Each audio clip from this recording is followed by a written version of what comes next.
நிறுத்துடா நாயே. இது ஒரு குழந்தையோட வார்த்தை.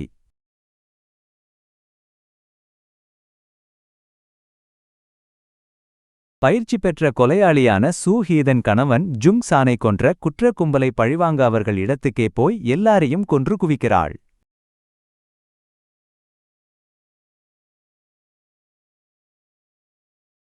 எல்லாரையும் முடிச்சிட்டு கட்டிடத்தோட தரைத்தளத்துக்கு குதிக்கிறாள். ஆனா அங்க வந்த போலீஸ்காரங்க அவளை கைது செய்யறாங்க. கைதுக்கு அப்புறம் அவளோட திறமையை பார்த்த கொரிய உளவுத்துறை அவளை தங்கள் மிஷன்களுக்கு பயன்படுத்திக்க முடிவு செய்யறாங்க. அடுத்த நாள் காலையில ஒரு தெரியாத அறையில சூஹி கண் விழிக்கிறாள். அப்போ முகமூடி போட்ட சில பேர் அவளை நோக்கி வர்றதை பார்க்கிறாள். அவங்க அவளோட கண்ண மறைச்சு மறுபடியும் மயக்கமடைய செய்யறாங்க. அப்புறம் அவளோட முகத்தை மாத்த பிளாஸ்டிக் சர்ஜரி செய்யப்படுது. சர்ஜரி முடிஞ்சு அவ அறைக்கு திரும்புறாள். அங்க சாப்பிட்டுட்டு இருக்கும்போது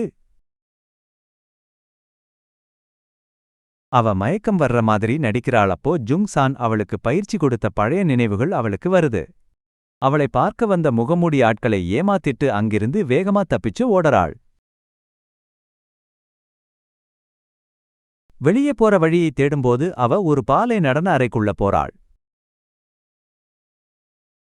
அப்புறம் ஒரு சமையலறையில ஒரு சமையல்காரனை பிடிச்சு தற்காப்புக்காக பயன்படுத்திக்கிறாள். அப்படியே நாடக மேடை மேக்கப் ஸ்டுடியோன்னு பல இடங்களுக்கு ஓடறாள். சுத்தி சுத்தி ஒரே இடத்துக்கே வர்றதால கடுப்பான சூஹி என்ற சமையல்காரன்கிட்ட வெளியே போற வழியை ஆவேசமா கேக்கறாள். அப்போ அங்க இருக்கிற மேக்கப் ரூம்ல இருந்து குவான் சோக் வர்றான். அவன்தான் அந்த இடத்தோட தலைவன். அவன் அவளுக்கு பின்பக்க கதவை காட்டறான். ஆனா அந்த கதவு ஒரு மொட்டை மாடிக்கு கொண்டு போகுது. அங்கிருந்து குதிக்கணும்னு குவான் சோக் அவகிட்ட சொல்றான். முதல்ல தயங்கினாலும் குவான் சோக் குதிச்சதை பார்த்ததும் சூஹியும் குதிக்க முயற்சி செய்யறாள். ஆனா அவன் அவளை சுட்டுடறான். அவ கீழே விழுந்துடறாள்.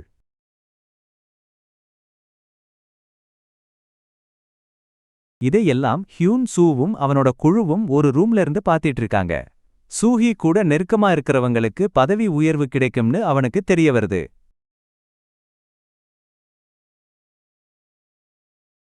இதனால ஹியூன் சூவுக்கு ஆர்வம் அதிகமாகுது. சர்ஜரிக்கு பிறகு அவ ரொம்ப அழகா இருக்கிறதா அவன் சொல்றான்.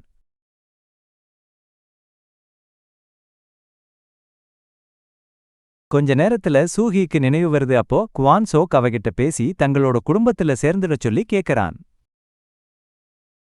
முதல்ல மறுத்தாலும்தான் கர்ப்பமா இருக்கிற விஷயம் தெரிஞ்சதும் தன் குழந்தைக்காக அங்கேயே இருக்கச் சம்மதிக்கிறாள். 10 வருஷம் வேலை செஞ்சா அதுக்கப்புறம் நல்ல பென்ஷன் கொடுத்து அவளை விடுதலை செய்யறதா குவான் சோக் சொல்றான். அங்க தங்கியிருக்கும் போது சூஹிக்கு நடிப்பு திறமை இருக்கிறது தெரிஞ்சு அதை பயிற்சி செய்ய ஆரம்பிக்கிறாள். சீக்கிரமே அவளுக்கு ஒரு அழகான பெண் குழந்தை பிறக்குது. அவளையே எப்போதும் கண்காணிச்சிட்டு இருக்கிற ஹியூன் சூ அவளை பார்த்து பெருமையா சிரிக்கிறான்.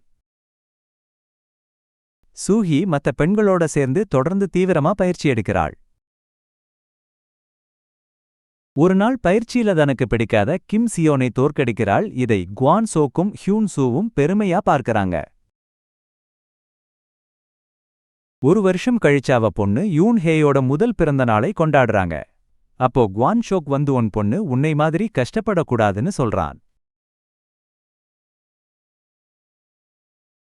இதை கேட்டு அவ பழைய நினைவுகளுக்கு போராள். ஜுங் சான் அவளுக்கு பச்சை குத்தும்போதுதான் அப்பாவைக் கொன்னவனை பழிவாங்கத்தான் உயிர் வாழ்றதா அவ சொல்றாள். அடுத்தடுத்த நாட்கள்ல சூஹி பயிற்சியில அசத்தராள். ஏன்னா அவ சின்ன வயசுல இருந்தே ஜுங் சான் கிட்ட முறையான பயிற்சி பெற்றிருக்காள்.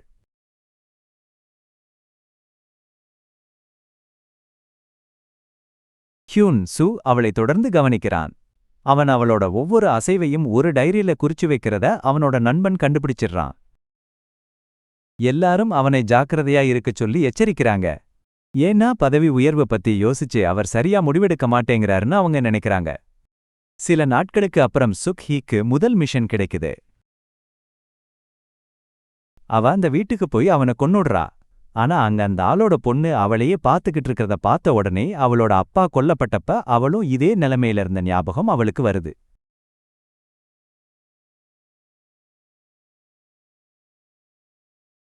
அந்த சின்ன பொண்ண நினைச்சு அவளுக்கு வருத்தமா இருந்தாலும் யாரோ துரத்துறாங்கன்னு தெரிஞ்சதும் அந்த வீட்டை விட்டு ஓடி வந்து தன்னோட பைக்ல தப்பிச்சிடுறா. அவங்க அவள விடாம துரத்துறதுனால அவங்க கிட்ட இருந்து தப்பிக்கிறதுக்காக கடல்ல குதிச்சிடுறா. ஆனா அவளோட இந்த முடிவை நினைச்சு சீக்கிரமே வருத்தப்படுறா. ஏன்னா தன் அப்பாவோட நெருங்கிய நண்பனே அவரை கொன்னதும் ஒளிஞ்சுகிட்டு இருந்த தன்னை பிடிச்சு ஒரு பாலியல் தொழில்கூடத்துல வித்துட்டதும் அவளுக்கு ஞாபகம் வருது. ஆனா அன்னைக்கு ஜுங்சான் அவளை காப்பாத்தினாரு. அப்படிதான் அவங்க முதல்ல சந்திச்சாங்க.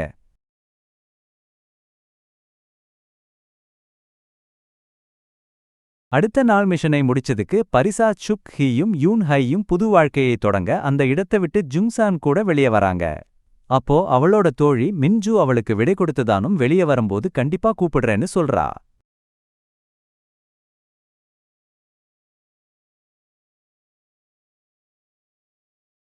அன்னைக்கு மதியம் சுக்கி தன்னோட புது அபார்ட்மெண்ட்டுக்கு வரா. கார்ல இருந்து இறங்குறதுக்கு முன்னாடி இனிமே அவளும் யூன் ஹையும் வேற அடையாளத்தோட தான் வாழணும்னு ஜுங்சான் சொல்றாரு. அவ இறங்கும்போது ஒரு போட்டோ ஃப்ரேம் பரிசா கொடுத்துட்டு அவர் கிளம்புறாரு. அப்போதான் அங்க வந்த ஹியூன்சூவை அவர் பார்க்கறாரு.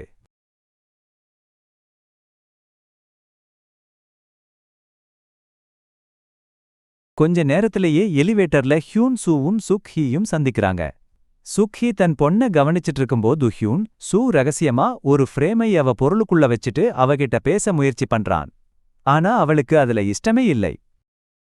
எலிவேட்டர்ல இருந்து இறங்கி வீட்டுக்கு போகும்போது ஹியூன் சூ தான் அவளோட பக்கத்து வீட்டுக்காரன்னு தெரிஞ்சு சுக் ஹீ கடுப்பாகிறா. ஆனா ஹியூன் சூ அவளோட மனநிலை புரியாம அவ புருஷனை பத்தி கேக்குறான். அவரோ பிசினஸ் விஷயமா வெளியூர் போயிருக்காருன்னு அவ போய் சொல்றா. புருஷன் கூட வரலையேன்னு அவன் ஆச்சரியப்படவ அவனோட மனைவிய பத்தி கேக்குறா. ஆனா அவன்தான் ஒரு மனைவியை இழந்தவன்னு சொன்னதும் அவ வருத்தப்படுறா.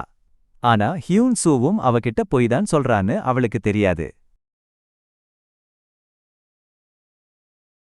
அன்னைக்கு மதியம் சுக்கி பீட்சா ஆர்டர் பண்றா. ஆனா அத டெலிவரி பண்ண வந்த ஹியூன் சூவை பார்த்து அதிர்ச்சியாகிறா. பீட்சாவை வாங்கிட்டு கதவை படார்னு சாத்திடுறா.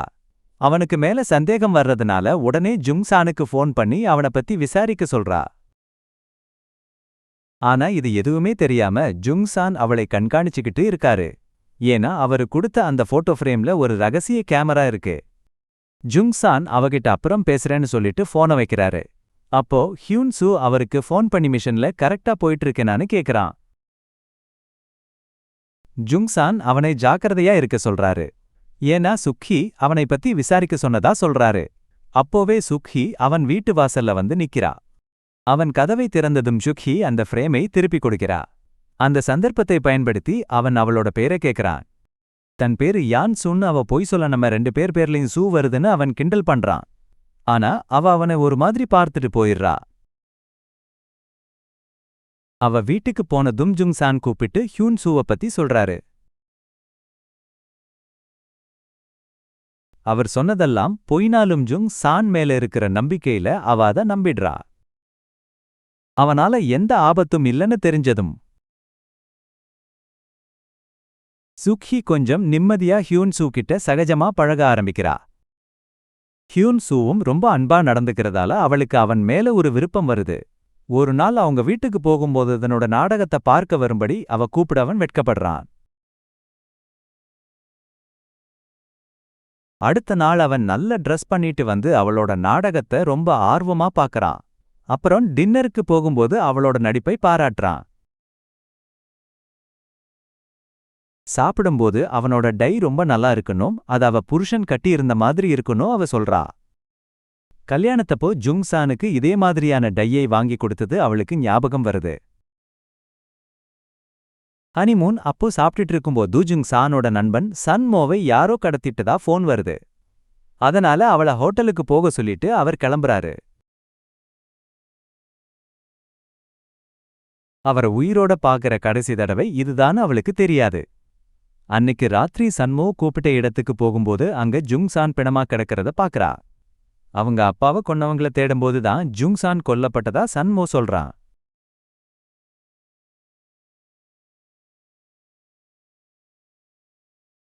ஆனா அவ அதையெல்லாம் கேட்கல. ஜுங் சான்சாவுக்கு யாரு காரணம்னு மட்டும் கேக்குறா. நிகழ்காலத்திற்கு வருவோம். ஹியூன் சூடன் அவள் வீட்டிற்கு திரும்புகிறாள். தனக்கு இது மிகவும் பிடித்திருந்ததாகவும் அவளுக்கு திருமணமாகாமல் இருந்திருக்கலாம் என்றும் அவன் கூறுகிறான். அவள் கையை பிடிக்க முயல்கிறானானால் அவளுக்கு ஒரு ஃபோன் கால் வரவே அவன் பின்வாங்குகிறான். அன்று இரவு அவர்கள் கிளம்பும்போதுதான் கணவன் உயிருடன் இல்லை என்று சூக் ஹீ கூறுகிறாள். இதைக் கேட்ட ஹியூன் சூ புன்னகைத்துதனுக்கு அது முன்பே தெரியும் என்கிறான். நீ சிறந்த நடிகையாக இருந்தாலும் போய் சொல்லத் தெரியவில்லை என்று கிண்டல் செய்கிறான். இது சூக் ஹீக்கு நிம்மதியை தருகிறது. இருவரும் அவள் வீட்டில் மகிழ்ச்சியாக இருக்கிறார்கள். ஆனால் அடுத்த கட்டத்திற்குச் செல்லும் முன் அவளுக்கு ஒரு ஃபோன் வருகிறது. அதை பேச அவள் அங்கிருந்து நகர்கிறாள். போனில் பேசி முடித்ததும் விபத்தில் சிக்கிய தோழியைப் பார்க்க மருத்துவமனை செல்வதாக ஹியூன் சூவிடம் பொய் சொல்கிறாள். குழந்தையை பார்த்துக் கொள்ள யாரும் இல்லாததால் யுன் ஹேவுடன் அன்றிரவு தங்குமாறு கெஞ்சுகிறாள். அவனும் பாதுகாப்பாக பார்த்துக் கொள்வதாகச் சொல்கிறான். அவள் அன்றிரவு வெளியே சென்று மின் ஜூவை சந்திக்கிறாள். இது மின் ஜூவின் முதல் பணி. பெரிய புள்ளிகள் இருவரிடமிருந்து ரகசியங்களை அறிய இருவரும் வேடமிட்டு அங்கு செல்கிறார்கள். ஆனால் அந்த நபர்களுக்கு சந்தேகம் வந்துவிடுகிறது. திட்டம் தோல்வியடைய அங்கே பெரிய சண்டையே வெடிக்கிறது. சூகி மின் ஜூவுடன் தப்பிக்க முயலும்போது ஒருவன் சூகியை குத்த வருகிறான். அவளை காப்பாற்ற மின் ஜூ குறுக்கே வந்து தன் உயிரை தியாகம் செய்கிறாள். ஆத்திரமடைந்த சூக்ஹி அவனை தீர்த்து கட்டிவிட்டு காயமடைந்த மின் ஜூவை அங்கிருந்த பேருந்துக்கு தூக்கி செல்கிறாள். அங்கே இருக்கும் குவான் சோக்கிடம் மருத்துவமனைக்குச் செல்லுமாறு கூறுகிறாள். ஆனால் அவரோ ரகசிய தகவல்கள் இருக்கும் சிப் பற்றியே கவலைப்படுகிறார். அதை வாங்கியதும் தலைமையிடத்திற்குச் செல்லச் சொல்கிறார். சூக் ஹீ உதவி கோரினாலும் குவான் சோக் அவளை குறை கூறுகிறார். அவளுடைய கவனக்குறைவால்தான் மின் ஜூ இறந்ததாக சொல்வது அவளை பேரதிர்ச்சியில் ஆழ்த்துகிறது. களைப்போடு வீடு திரும்பும் சூக் ஹீஹ்யூன் சூவும் யுன்ஹேயும் சோபாவில் தூங்குவதை பார்க்கிறாள். குளியலறைக்கு சென்று அவள் அழுகிறாள். அவளுடைய அழுகுரல் கேட்டு எழுந்த ஹியூன் சூ அவளை தேற்றுகிறான்.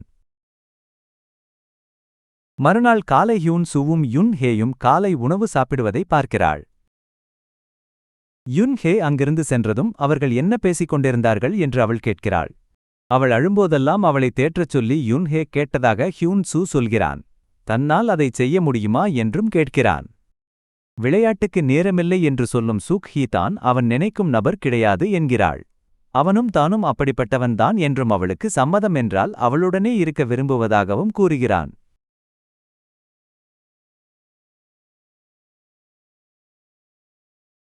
இதனால் நெகிழ்ந்த சூக் ஹீஹ்யூன் சுவை திருமணம் செய்யப் போவதாக குவான் சோக்கிடம் கூறுகிறாள். யுன் ஹேவுக்கு அவன் நல்ல தந்தையாக இருப்பான் என நினைக்கிறாள். திருமண மண்டபமும் ஆட்களும் தான் ஏற்பாடு செய்வதாக குவான் சோக் கூறுகிறார். ஜங் சானை சந்தித்த பிறகு ஹியூன் சுவை திருமணம் செய்ய சம்மதிக்கிறாள். ஆனால் அவளுக்கு தெரியாமல் குவான் சோக்கின் அருகிலேயே இருந்து ஹியூன் சூ அந்த போனை பேசுகிறான். திருமண நாள் வருகிறது. சூக்கி புகைப்படம் எடுத்துக்கொண்டிருக்கும்போது கிம்சியான் அங்கு வருகிறாள். அவளை பார்த்ததில் சூக் ஹீக்கு விருப்பமில்லையானால் அதை சட்டை செய்யாத கிம்சியான் அவளுடன் ஒரு செல்ஃபி எடுக்க முயல்கிறாள். அப்போது ஜங் சானின் போன் வராதை சூக் ஹீயிடம் கொடுக்கிறாள். ஒரு அவசர பணியைச் செய்யுமாறு குவான் ஷோக் கூறுகிறார். சூக் ஹீயும் உடனே அதற்காக கிளம்புகிறாள். குறிவைத்த நபரின் கண்ணாடியை சுட்டு வீழ்த்தியதும் அவன் ஜங் சான் என்று அவளுக்கு தெரிய வருகிறது. இதனால் அவனைச் சுட அவள் மறுக்கிறாள். மனக்குழப்பத்துடன் மீண்டும் தன் திருமண நிகழ்விற்கு திரும்புகிறாள். மேடையில் நடக்கும்போது ஜங் சான் இறந்ததாக நினைத்த அன்று சன்மோ தன்னை தடுத்ததை நினைக்கிறாள். தான் ஏமாற்றப்படுவதை அறியாமல் அவள் முன்னேறுகிறாள்.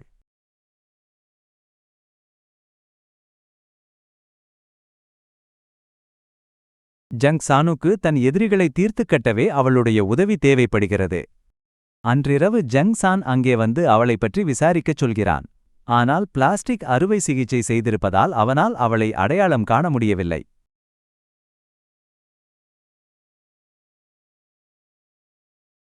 அவர்கள் இருவரும் வாடகைக்கு ஆட்களை வைத்து திருமணம் செய்தார்கள் என்பது மட்டுமே அவனுக்கு தெரிய வருகிறது. சூகியும் ஹியூன்சூவும் தங்களோட டின்னர் டேட்ல சந்தோஷமா இருக்காங்க. அப்போ ஹியூன்சூக்கு ஒரு ஃபோன் வருது. அதை பேச அவர் வெளியே போறாரு. அவர் போனதும் ஜங் சான் அந்த ரெஸ்டாரண்ட்டுக்குள்ள வந்து சூகியோட உட்கார்றாரு. அவர் சூகியோட ஒரு நடிகைன்னு தெரிஞ்சுக்கிட்டு அவரோட ரசிகர்னு சொல்லி பேச பார்க்கறாரு. ஆனா அவங்க அடையாளத்தை உறுதிப்படுத்த முடியாததால் அடினருக்கு தொந்தரவு கொடுத்ததுக்கு மன்னிப்பு கேட்டுட்டு கிளம்புறாரு. அவரை எதிர்பார்க்காத சூக்கி நிம்மதியா பெருமூச்சு விடுறாங்க. அடுத்த நாள் குவான் சியோக் அவகிட்ட சண்டையிடுறாரு. மிஷனை முடிக்காதது மட்டுமில்லாம டார்கெட்டை ஏன் சந்திச்சேன்னு கேக்குறாரு. அது சும்மா எதேச்சையா நடந்ததுன்னு சூக்கி சொன்னாலும் குவான் சியோக் அதை நம்பாம வேலையில கவனமா இருக்க சொல்லி எச்சரிக்கிறாரு.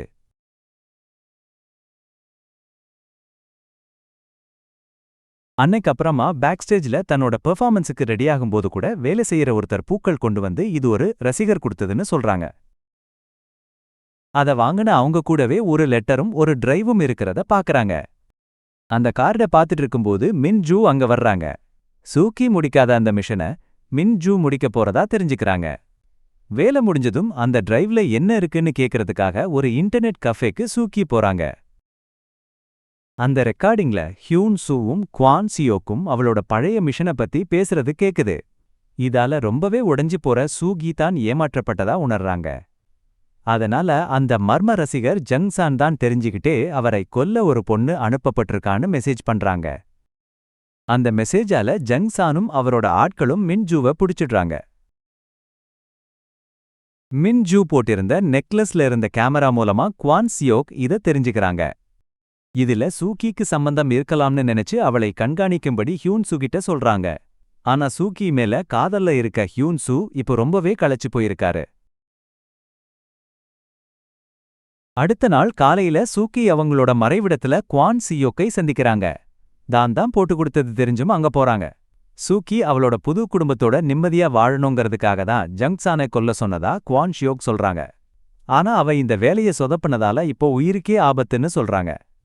மீட்டிங் முடிஞ்சு சூக்கியை ஹெட் குவார்ட்டர்ஸுக்கு கூட்டிட்டு போகும்போது வழியில ஜங்சானும் அவரோட ஆட்களும் இவங்கள வழிமறிச்சு தாக்குறாங்க. ஜங்சான் சூக்கியை தப்பிக்க வைக்கிறாரு. ஆனா அவ வீட்டுக்கு ஓடி போய் பார்த்தப்போ அவளோட அபார்ட்மெண்ட் வெடிச்சு சிதறி ஹியூன் சூவும் யூன் ஹையும் ரத்த வெள்ளத்துல கிடக்குறாங்க. அவங்க கிட்ட ஓடி போய் பார்க்கறப்போ அவங்க இறந்துட்டாங்கன்னு தெரிய வருது. இதால சூக்கி ரொம்பவே மனமுடைஞ்சு போறாங்க.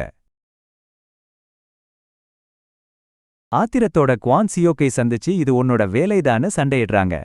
ஆனா குவான் சியோக் அங்க நடந்த சிசிடிவி வீடியோவை காட்டி அது ஜங்சானோட வேலைதான்னு புரிய வைக்கிறாங்க. ஜங்சானை பழிவாங்க போற வழி ஹியூன் சூ தன்னை காதலிச்சதையும் கல்யாணம் பண்ணிக்க போறதை பத்தியும் பேசின பழைய ரெக்கார்டிங்கை கேக்குறாங்க. இது அவங்களுக்கு இன்னும் ஆத்திரத்தை கொடுக்குது. அவரோட இடத்திலேயே கார மோதி அங்க இருக்கிறவங்களோட துப்பாக்கி சூடு நடத்துறாங்க. அங்க இருக்கிற எல்லாரையும் கொன்னுட்டு ஜங்சானை பார்க்க போறாங்க.